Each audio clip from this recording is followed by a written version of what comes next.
Martial Universe. Bab 40. Judul, Perburuan dimulai. Ketika akhir tahun tiba, kesibukan kota Qingyang mulai mencapai puncaknya. Macam-macam orang dari fraksi lain yang berjarak ratusan mil dari sana, berbondong-bondong menuju kota. Jalanan tidak pernah sepenuh ini. Tokoh utama dalam perburuan ini adalah fraksi besar di kota Qingyang. Namun, di sana juga terdapat kontestan dari fraksi lain juga. Tentu saja, kompetisi di antara kelompok yang lebih kecil tidak sebanding dengan panasnya kompetisi antara 4 fraksi besar. Faktanya, kebanyakan fraksi kecil itu hanya ingin menggunakan kesempatan untuk menaikkan reputasi keluarga atau desa mereka. Mengesampingkan tujuan masing-masing, perburuan kota Qingyang sudah tidak diragukan lagi, merupakan acara terbesar dalam radius beberapa kilometer. Karena itu, setiap generasi muda yang unggul di acara ini, tidak hanya reputasi dan statusnya sendiri yang akan melambung tinggi, namun juga keluarganya. Perburuan diadakan pada hari pertama tahun baru Imlek. Lokasinya adalah Monster Arena yang terletak di pinggir kota Qingyang.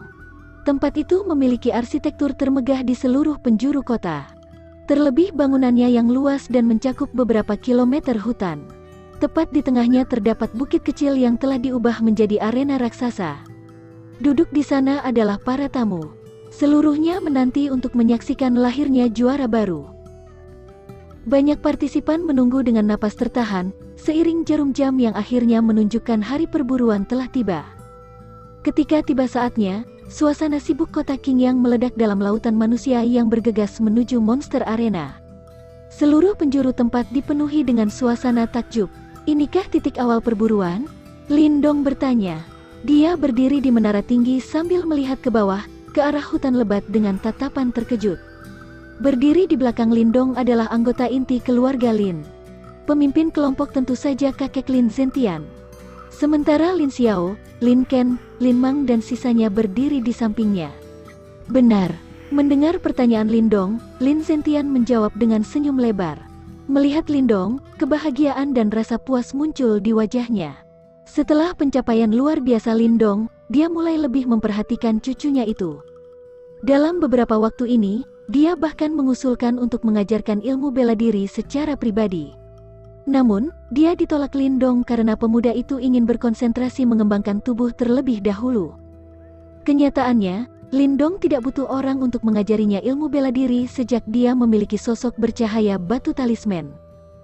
Ditambah lagi, dia khawatir jika ada orang yang terlalu dekat dengannya, mereka bisa tidak sengaja menemukan keberadaan batu talisman. Itu tidak baik. Hutan di bawah terhubung langsung ke gunung. Karena itu, di sana akan terdapat banyak makhluk yang ganas dan kejam. Setiap partisipan perburuan akan memakai tanda pengenal untuk mengidentifikasi dirinya sebelum dilepas ke dalam hutan. Setelah itu, kau harus mengandalkan kekuatanmu sendiri untuk bertahan. Lin Xiao tersenyum sebelum melanjutkan penjelasannya. Selain hewan buas, kau juga harus memikirkan cara untuk mengambil 10 tanda pengenal dari 10 partisipan. Hanya dengan begitu, kau akan mendapatkan hak untuk masuk ke arena besar di tengah hutan. Maka dari itu, untuk perburuan ini, kau tidak hanya berburu hewan buas, tapi juga berburu manusia. Lindong sedikit gemetar karena takut. Rupanya perburuan ini tidak sesederhana yang dia pikirkan. Untuk mendapatkan 10 tanda pengenal, dia harus mengalahkan 10 orang. Dengan begitu, dia akan mendapat hak masuk ke arena raksasa. Oleh sebab itu, setelah para kontestan memasuki hutan, mereka akan mulai bertarung satu sama lain, sehingga menciptakan suasana kacau. Ditambah lagi, ketika mereka memikirkan cara mendapatkan tanda pengenal dari partisipan lain, mereka juga harus melindungi diri dari hewan liar. Karena itu, kesalahan sekecil apapun bisa membuat seseorang kehilangan nyawa. Ini bukan acara biasa, namun acara berbahaya yang mempertaruhkan nyawa. Proses seleksi yang seperti itu terasa sedikit kejam. Di sana diperkirakan ada 100 tanda pengenal. Karena itu, hanya 10 orang bisa masuk ke arena raksasa, dan partisipan lain akan pulang dalam kekalahan. Sungguh acara tanpa ampun, ucap Lin Zentian sambil tetap menaruh tangannya di belakang punggung. Lindong mengangguk. Hanya 10% kesempatan, dia tidak punya waktu untuk bersantai sama sekali. Hahaha, dengan kekuatan Lindong sekarang, dia pasti berhasil masuk ke arena raksasa. Ujar Lin Ken sambil tersenyum. Mendengar itu, senyum di wajah Lin Zentian semakin cerah. Baru setengah bulan lalu dia mendapatkan kabar angin jika Lindong telah berhasil mencapai ke level 9 Temperate Body. Kemajuan latihan ini bahkan lebih luar biasa daripada Lin Xiao saat berada di puncaknya. Kali ini, posisi keluarga Lin ada di bahu Lindong. Senyum hadir di wajah Lin Xiao kala mendengar kalimat itu. Dia menepuk bahu Lindong, tatapan puas dan bangga muncul di matanya. Hahaha, Lin Zentian, sudah lama sekali. Sepertinya kau masih sehat. Ketika keluarga Lin sedang berbicara sendiri, suara tawa terdengar tak jauh dari sana. Mendengarnya, Lin Zentian, Lin Xiao, dan lainnya mengerutkan alis. Senyum di wajah mereka menghilang. Lindong menghadap ke arah suara datang. Dia melihat kerumunan besar menghampiri mereka.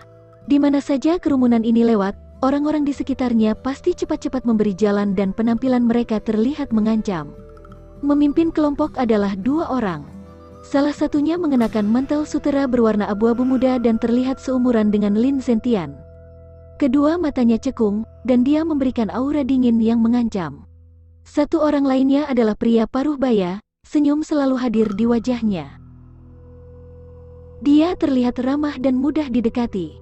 Namun, orang-orang yang mengenalnya tahu jika orang itu adalah harimau tersenyum.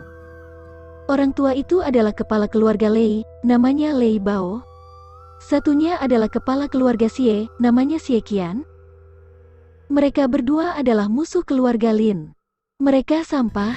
Lin Xia, yang berdiri di samping Lindong, berbisik pelan. Lindong mencondongkan kepala dan melirik keduanya. Dia bisa merasakan samar jika mereka berdua sangat kuat. Malah, harusnya mereka ada di level Heavenly Yuan. Tatapan Lindong melewati mereka berdua dan melihat dua wajah familiar lain di belakang mereka, Lei Li dan Xie Yingying. Menyadari tatapan Lindong, Lei Li dan Xie Yingying langsung menatap tajam balik padanya. Senyum muncul di wajah Lei Li sembari mengayunkan tinjunya pelan di udara dan diarahkan pada Lindong. Tentu saja, dia masih ingat hutang tamparan Lindong. Pak Tua Lei, tenang saja, tulang tuaku tidak akan masuk peti lebih dulu daripada kau.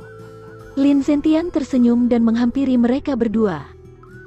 Tanpa mendengar nada suara dan menilai dari ekspresi saja, siapapun akan mengira mereka adalah kawan baik. Saat seseorang terlalu banyak pikiran, susah untuk punya umur panjang. Lei Bao tersenyum tipis sambil memerhatikan anggota keluarga Lin. Akhirnya, tatapannya berhenti pada Lin Xiao. Dia mengernyit ketika merasakan energi Yuan kuat dari dalam tubuh Lin Xiao. Tampaknya gosip jika Lin Xiao telah memulihkan kekuatan memang benar adanya. Ketika seseorang terlalu sering kalah dalam perburuan, biasanya akan merasa kecewa. Itu pasti mengurangi umur panjang. Berdiri di samping Lei Bao, Xie Qian berkomentar dengan senyum hampa. Mendengar hinaan halus dalam kalimat tersebut, setiap anggota keluarga Lin menjadi sangat marah. Namun, dengan lambaian tangan, Lin Zentian berhasil menghentikan mereka, kemudian dia membalas ringan. Kali ini aku khawatir jika keluarga Xie yang akan kecewa. Kudengar seorang jenius baru saja muncul dari keluarga Lin. Biar ku tebak, pasti anak ini. Mata cekung Lei Bao tiba-tiba berpindah menatap Lindong, seringai jahat muncul di wajah keriputnya. Lindong merasa bulu kuduknya berdiri ketika Lei Bao menatapnya. Pak tua ini jelas merupakan kabar buruk. Anakku hanya punya reputasi kecil. Tidak pantas disandingkan dengan keluarga Lei. Balas Lin Xiao masa bodoh, kemudian maju dan berdiri di depan Lindong. Kita akan lihat setelah perburuan dimulai. Pokoknya jangan lupa menyiapkan hadiah untuk kami. Lei Bao tersenyum dan melambai malas, sebelum memimpin kelompoknya berjalan melewati Lin Zentian dan lainnya. Langkah Lei Li tiba-tiba terhenti ketika dia berada di dekat Lindong. Sembari melirik Lindong dan generasi muda lain keluarga Lin, dia berbisik pelan. Lindong, di hutan banyak hewan liar menyeramkan. Kau harus berhati-hati, jangan sampai berakhir di perut mereka, ya. Setelah berkata demikian, sebuah seringai muncul di wajah Lei Li. Dia memberikan tatapan kejam pada Lindong sebelum dia akhirnya pergi.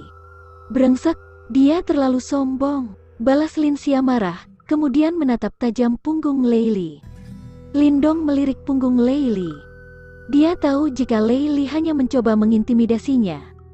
Senyum dingin muncul di wajahnya, kemudian berbisik pada dirinya sendiri. Terlalu cepat memutuskan siapa yang akan berakhir di perut hewan buas.